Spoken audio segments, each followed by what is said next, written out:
সৌখিপুর গ্রামে একটা ছেলে ছিল। ছেলেটা অনেক জিদ্দি ছিল।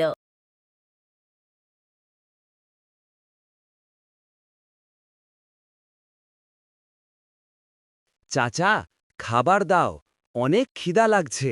তোর বাবা মা তো তোকে জন্ম দিয়ে বেঁচে গেছে, আর আমার ঘাড়ের উপর বসিয়ে রেখে গেছে। পারলে কিছু কর, তা না হলে আমার বাসা থেকে হ। আচ্ছা চাচা, আপনি যদি আমাকে বের করে দিয়ে সুখী থাকেন তাহলে চলে গেলাম চাচা।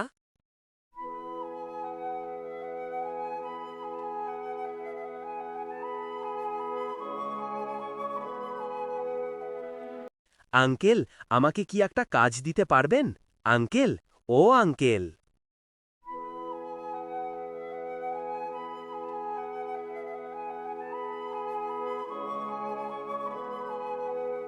চাচা, আমাকে কি একটা কাজ দিবেন?